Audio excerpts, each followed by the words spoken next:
Previously on Look at What I Found. What the hell are we in for next week? And now. I will say the box is pretty. Hello newcomers and old. I am Core Scratches, and thank you for joining me to yet again take a look at what I found. To celebrate all of 10 subscribers watching my channel, I decided to do something a little bit special and review 2 movies in 2 weeks. And after last week's review of The Gallows, I was a little bit uncertain how a sequel could even be made from that mess. But it turns out Chris Loafing and Travis Clough, they had a very clever plan. Ignore half of what happened in the last movie and pretend some things happened that clearly didn't. I know you're excited, I am too. So, let's take a look at The Gallows Act 2. And maybe put ourselves out of our misery?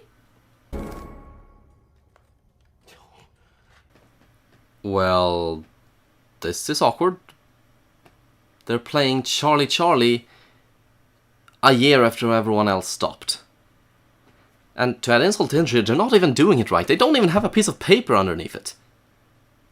Was it poorly described to them, or did they just not give a fuck? That's foreshadowing, as one of them suggests playing a better Charlie game, and pulls out the published script for The Gallows. This thing first killed a kid in the 90s named Charlie Grimm. And after that, his spirit started popping up everywhere. Charlie has become a creepypasta in the last 4 years. Good on him! But where the hell did that booklet come from? You mean to tell me The Gallows was published before the play? Would be nice to have that established. That'll slow the movie down though, and now it's getting exciting. Upon reading the opening monologue, the strange and hostile manifests with quaking and violence as the room shakes vehemently to the arrival of Charlie's spirits. Mayhaps it was but a phantasmagoria put on by the fraternal familiar of the house's young master, and assuming thus his visitors unfairly depart his domicile, snubbed and disgraced and... Wait, what camera is... Marcus! Help me clean this mess up! My show's been tainted! Loafing and Clough seems to have moved with the times, as this is not a found footage film. A fact I was embarrassed to not discover until the film was playing. But it's still the sequel to one, and I have nothing else lined up, so let's see where this is going. His brother won't answer his calls, but outside one can hear the grind of metal. The boy finds his brother unresponsive on a swing, seeming to have read the cursed script. From the corner of his eye, he spots a strange shadow among the trees, shifting focus away for but a second.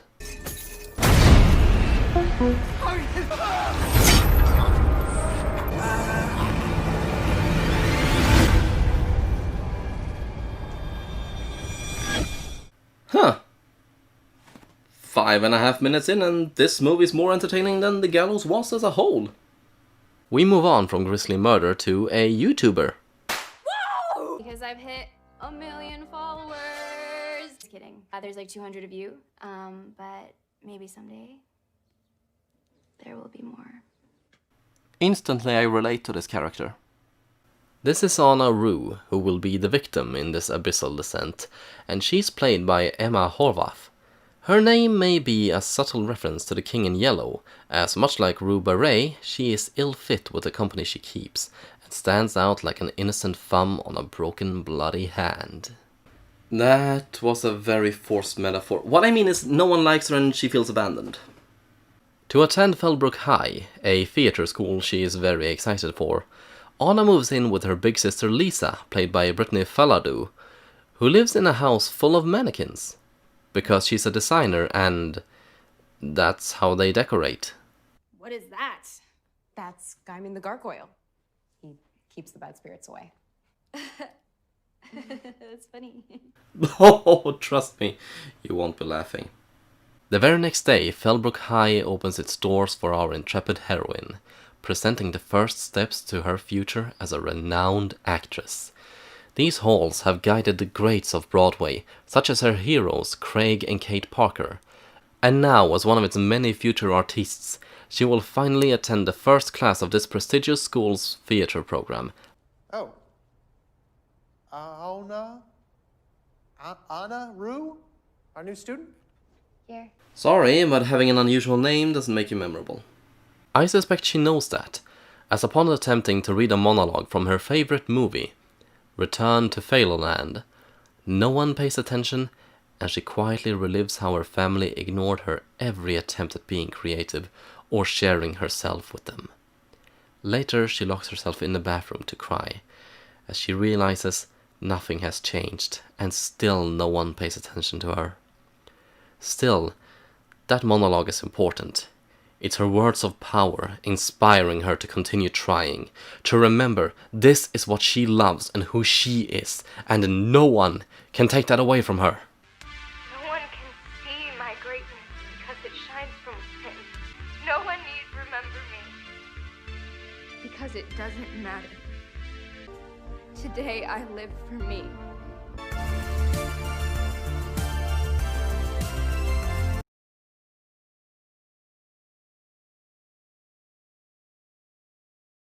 Moving on quickly, we get introduced to our love interest for this film, Cade Parker, played by Chris Milligan. I'm guessing the only reason they didn't call him Troy Bolton is because the name was taken. And Zac Efron is a bit expensive. To be fair, the cinematography going on here is pretty good. One shot immediately establishes him as being sick and tired of the insipid clique he's a part of, while Anna spies two kids making fun of a boy for not having the guts to talk to girls. She helps him out by pretending they've hooked up so the kids will leave him alone, and seeing this, Cade approaches her, as she seems to not care about the roles high school assigns, and that appeals to him as he too wants to get out of it. So he is not Troy Bolton, he is actually Reese Mishler from the first movie. At least he's better written here. Honestly, I don't think I fit in here. That's not such a bad thing. How sweet and awkward. It's almost like neither of you know what to say, you're so in love. Anna needs some real socializing, so she goes online and ends up chatting with a new fan of hers, Almost Famous 99.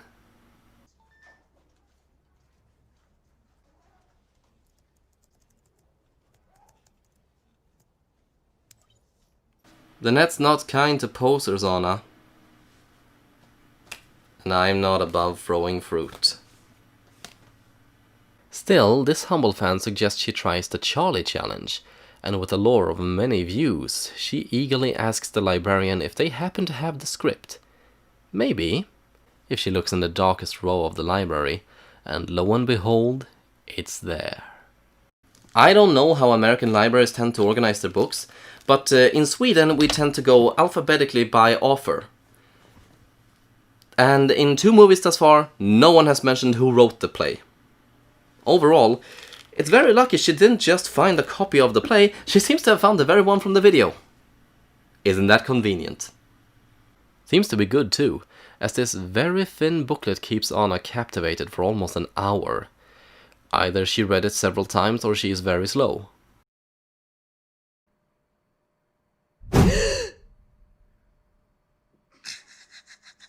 The funny thing is, the face she has laughing is scarier than the one she put on for the camera. Also, I don't know if you've ever tried telesyncing, but no way the picture from the phone would have come out as well in the camera as it did. Sorrow, torment, pain, fear with every breath, ruin beckons me. The Gallows was an Elizabethan tragedy, a story of 2 lovers separated by class. This sounds like Paul Clifford. Charlie doesn't seem impressed with the change either, refusing to acknowledge this with a response. Then again, he may have simply been unable to get past the gatekeeper. No. Gorman just seems so cute huddled together like that. I don't want to see anything bad happen to him. While Charlie may have shown with his absence, the reading of the play appears to have affected Anna profoundly, as she is unable to keep it out of her mind. Constantly at the periphery of her mind's eye, she seems unable to ignore its presence, and it inspires her to try reading a monologue again. This time, from the gallows. I call out, but the darkness, it answers not.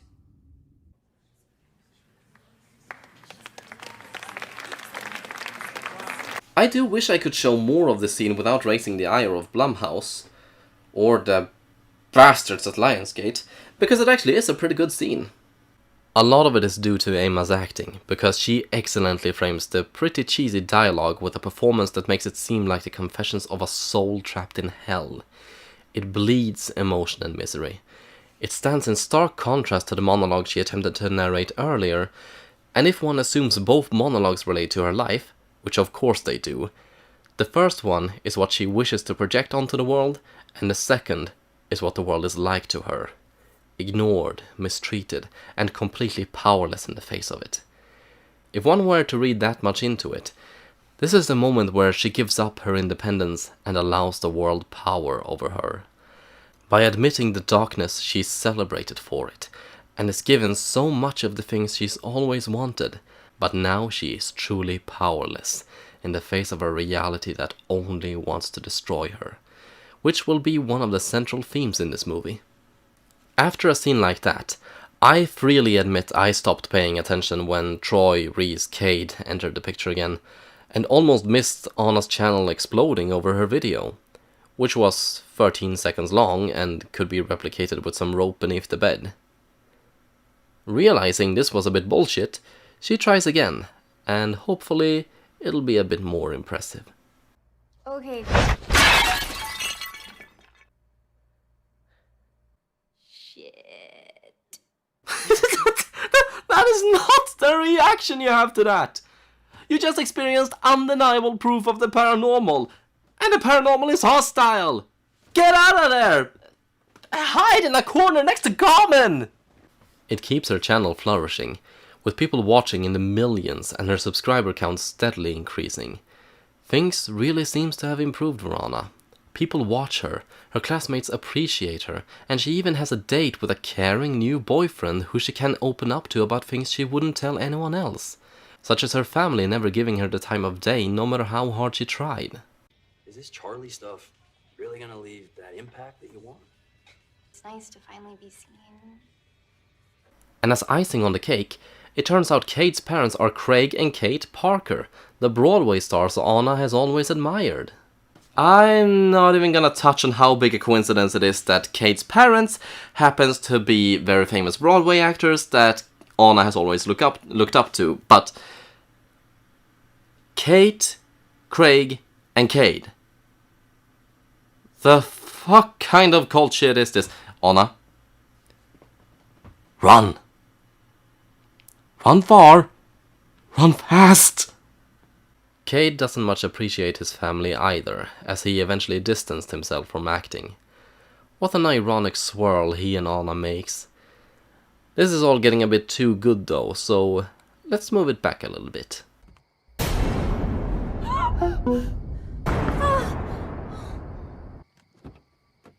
Hi? Hi, sorry, we didn't mean to scare you. Could we get a quick picture? We saw your Charlie Challenge videos and we totally subscribed. I subscribed first. These two look familiar.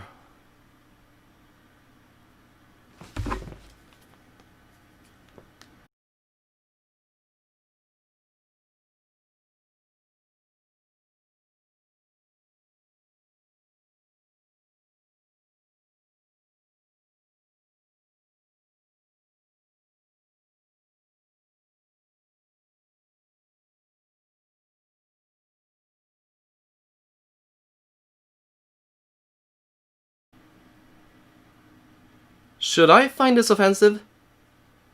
Probably not, but I feel like I should. So yeah, Anissa Weir and Morgan Gazer over here are very impressed with Anna's Charlie videos, and get to inform Anna Charlie was actually in the room with her. And as if this overt nod to Slenderman wasn't enough, When checking her comments, the passionate fan from earlier links to her a tribute site to Charlie Grimmel, which is very obviously inspired by creepypasta.com. I actually like this idea. Using the footage from the first film, they had it be a documentation of an event that actually happened in the film's reality. And judging by the site, they only used the best bits from the last film, like Charlie Grimmel's suicide, or the arrest cam from, well, when Pfeiffer was arrested, while confirming she was indeed Charlie Grimmel's daughter. I like it because, obviously it's fake to us, but within the film's reality, it's like the characters are suddenly inside their own creepypasta. Anna has become involved in something sinister, maybe even something dangerous. A presence seems to have entered her life, a hostile will she can't see or touch, but can reach out and touch her. Looking to bandage her damaged fingers, she senses it in a room with her. No one appears to be there, but on the floor there are dark footprints leading her into the kitchen. Lisa?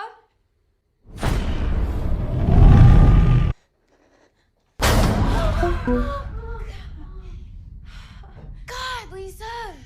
While seeing her older sister is a relief to the prospect of a hateful ghost, it is still not a pleasant conversation. Lisa suspects the Charlie videos are harmful to Anna, but she doesn't tell her this. Instead she degrades it, trying to convince Anna it's nonsense. This is the first time Anna has done something that people like her for doing, and she doesn't appreciate her sister not respecting that. At first glance this may come across as Anna just being stupid, but keep in mind that Lisa isn't aware that Anna is seeing things, so from Anna's perspective it comes off as her bigger sister just yet again telling her she doesn't deserve to be seen. So she is definitely being stupid, but it's kind of understandable why under the circumstances. On some level, Anna does see she needs to move on from the gallows, but that's easier said than done when the people around her want nothing but the gallows. People are gonna remember this one. Okay, that was the filmmaker's ego escaping into the film. Later that night, Anna visits a house party Cade hosts, looking like the poster for Spiral, before he shows her his treehouse. She's not interested though, hoping instead to record a scene from the gallows with him. When he refuses, she's still looking for a good time, which is a lot harder than you'd think with the curse of Charlie on her case. Cade? What's happening? No! Stop! Stop! Are you okay? Me? Anna, you were choking. That doesn't sound right. The man is supposed to choke the woman while she moans "Daddy!" That's a healthy sexual relationship. A good curse isolates and undermines its victim, turning their friends and family against them. There isn't a lot to work with in Anna's case, but it still has some splash damage. Distracted by a TV showing the movie Anna obsesses over, Lisa stabs her finger with a sewing needle.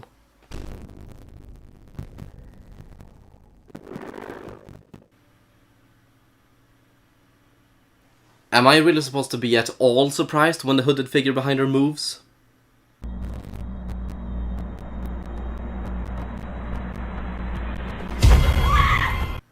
Lucy Lacemaker, is that you? Tear down the wall! No, Sam Fenner doesn't have this kind of budget. He should reach out to Jason Blum though. I don't know if Blumhouse has an animation department, but they should be able to work something out. Anyway, the curse is nevertheless effective as it surrounds Anna day and night. Before it was only flickering at the edge of her thoughts, but now it spills out into every moment. She begs her teacher to allow her to perform her original monologue, but all he wants is the gallows. Online people who have initiated the Charlie Challenge has disappeared, or is haunted by the same curse as she is. Unable to sleep, unable to maintain a normal life, visions of the hangman and other disturbing sights plague her, and a strange stigmata manifests on her throat. Wait, boils? In the last movie, Cassidy's neck was damaged by an invisible rope hanging around it. How does boils fit into it? Nevertheless, she determinedly struggles against the curse, and even manages to perform the monologue she wants to the applause of her audience. And I'm so glad you decided to stick with the gallows piece. It's just dynamite. Wait, what? It's horrifying that she thought she was reading the positive monologue when what came out of her mouth was the gallows, but this is at least the third time she's performed that piece in front of her class. Is she reading the same monologue over and over again? Because I don't care how good her performance is, people would get sick and tired of that. While Anna receives the brunt of the curse's attention, it also works to further alienate her by targeting the people who could help her. Lisa discovers a braid of rope laid out on the floor of her bathroom and leading out into her garden. You know the saddest thing about this? I used to become upset when animals died in horror movies. They're inherently innocent and undeserving of any cruelty. Now, as soon as an animal's introduced, I know it's gonna end up mincemeat, so I don't even bother becoming attached. It's no longer shocking to me, it's just lazy, and I feel like I've lost something important. Woe is me. Lisa actually lost her dog, strung up like a smoked ham in her backyard. Neither sister will say it, but they both think it. All the horror and misery revolves around Anna, and the slightest push may sway their need to be there for each other, to help each other.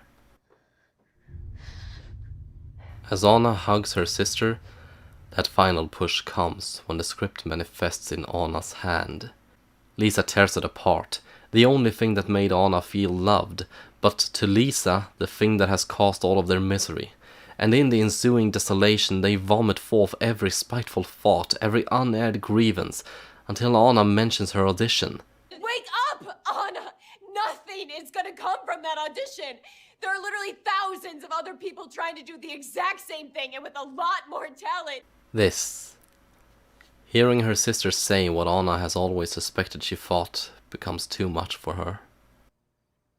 I'll let you pack. Anna, please. Good luck tomorrow. Wait, she is kicking her sister out of her sister's house? She can't do that no matter how upset she is. Semantics don't matter anymore. The bond they may have had is torn asunder, like the pages of the gallows. But it may be for the best. With the play destroyed, Charlie may no longer have a vessel through which to torment Anna. But that is not the case. The same rabid fan that brought Charlie into Anna's life contacts her again. Impossible because Anna blocked them. But her computer frazzles and flickers before taking her back to the sneaky hangman. That's Slenderman. No, I don't care that there's actually a corpse hung up a tree. Her computer glitched out before showing her a grainy photograph of a man in a suit. It's still Slenderman. I've reached the end. The peasant hangs himself. No, the play ends with August being hung. Then again, the first movie never actually said that August's hanging was the end of the play. I just sort of assumed it was the end of the play. It could have been the end of Act 1, which would fit given the title of this movie. But then the play starts with a monologue from August. But that doesn't have to mean he's the peasant or even the main character. For all I know, the main character may be August's love interest. And the peasant is a character we haven't even seen yet. All of this uncertainty leaves a lot of room for the play to be further developed in later movies. And I think I just invented a franchise in my head. I predict this play to have 4 acts, and that means 3 more movies. 2 following the acts of the play, and 1 based on the play itself. Possibly 1 more exploring the life of the author of the play, but none of this speculation changes the fact that it is just speculation, and this movie, it just changed a major plot point from the last movie. But it did do it in one of the most disturbing scenes of this film. A terrible prospect. The only way to escape the suffering is suicide. A theme to the story which Anna will not accept. She reaches out through the internet and begs her spiritual sister to not go through with it. That maybe they can work together to find a solution. But the hangman will not be cheated.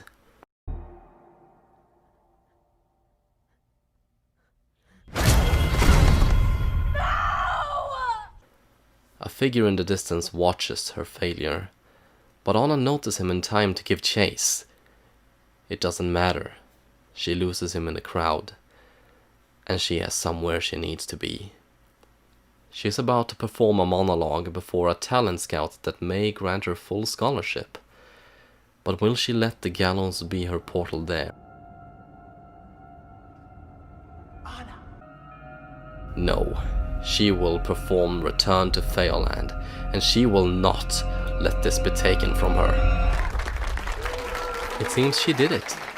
The talent scout even wants to talk to her, offering a full scholarship to NYU. I'm just curious. What's that monologue from? I didn't recognize it.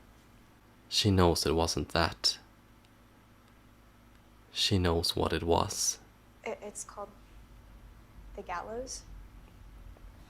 For all her flailing, she can dance a jig, but she can't escape the rope around her neck. Neither can her sister, who is strangely preparing to leave like Anna told her. I really hope that's because her fashion show is far away, not that she's actually letting Anna kick her out of her own house. Either way, she doesn't get far. Charlie strikes, and Lisa doesn't leave alive. After the funeral, Anna is so ashamed of what she's brought on, she can't even look at her parents anymore. But Cade reaches out to her, having done some research, and he may have a solution from a very unexpected place. We came to visit her. We're her cousins from Independence. Does this count as a twist? Because I did not see it coming. That's Pfeiffer from the last movie. It seems after luring 3 of her friends into their collective nooses, she became deranged and has been spending all of her time in a care home ever since. Where this psychological breakdown came from, I do not know, considering she was perfectly cognizant up until the end of the last movie. But I'm assuming this movie is retconning that in some way as well. My best guess? She's been haunted by her father all of her life, and the only way to get rid of him was to offer a willing sacrifice, so that's what she did. Because it seems that's the only way to end this curse. Okay. So the only point of that excursion was an interesting cameo that didn't make any sense. I am starting to feel this movie is dragging on for too long. And fortunately, someone shares my frustration. Kate! They're a bit more forward. The rabid fan from earlier, Almost Famous 99, has tracked down and is forcing Anna to perform the sacrifice and end Charlie's curse. It's a simple choice, really. Her or Cade. And realizing the one thing she can do is save Cade, despite him having already been hung, she gives herself to Charlie of her own free will in a situation she has been forced into. I can fight for him.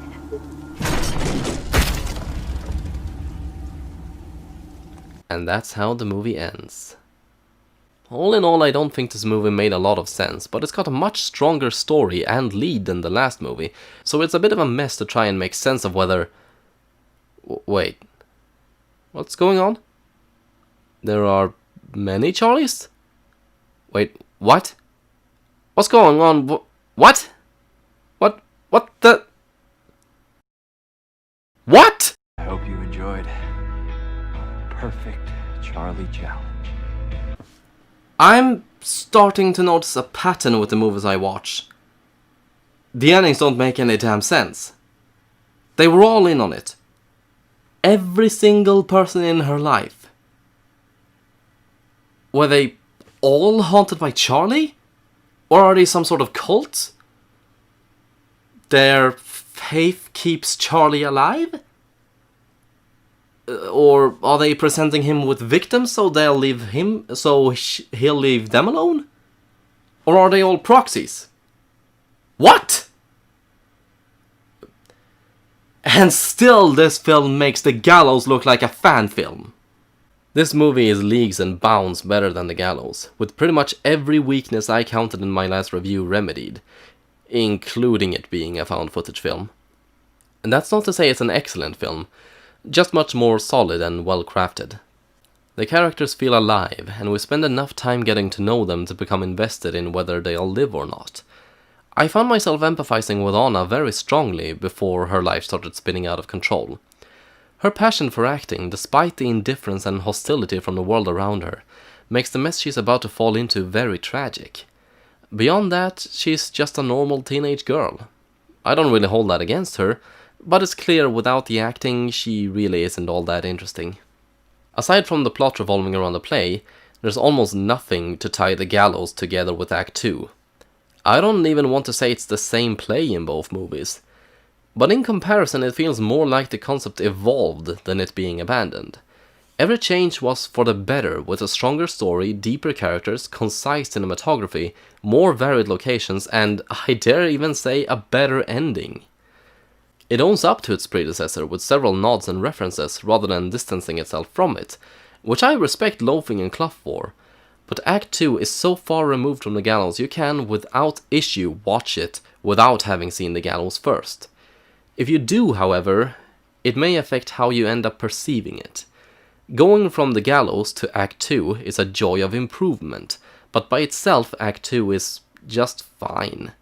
Still, I think it could be appreciated by the creepypasta crowd, as it, in my opinion, works a hell of a lot better than the Slender Man movie. The story is better, but nothing unique. It sets up a familiar protagonist with a familiar conflict with familiar problems and familiar motivations, leading to a familiar climax. But I must admit, a very unexpected ending. All of her friends and family gaslighting her with the supernatural assistance of Charlie Grimmel, I did not see coming. First of all, why? Secondly, how did all of them turn out to be psychopaths, and how did they enlist the help of other psychopaths? It'd be like herding cats. On the one hand, I appreciate the ending for how dark and twisted and even for how absurd it is. It's fun, but it doesn't make sense within the movie. None of the characters act like they're conspiring on Anna's death. Even when we see them alone, they behave like they have no idea what's going on, and are just as affected by all of this as Anna was. Either the movie lied to us, or they're hella passionate method actors. The Gallows Act 2 is pretty, with an acceptable story and decent acting. It's not astounding, but it kept my attention to the end, and it's a marked improvement over its predecessor. You watch Act 2, you may find yourself lolling off to a passable horror film, instead of throwing popcorn at an awful found footage film, but I need every movie I watch to stand on its own. I give The Gallows Act 2 a 6 out of 11.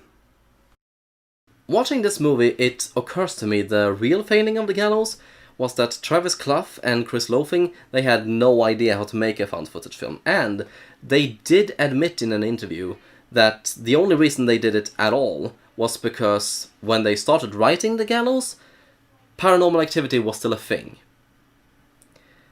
I'd say that was a terrible decision, but it did land them a job in Hollywood, so... Thank you all for watching. I have been Caught Scratches. If you like this video, leave a like, post a comment, subscribe, post it around everywhere, and I hope you will see me again a fortnight from now to yet again take a look at what I found.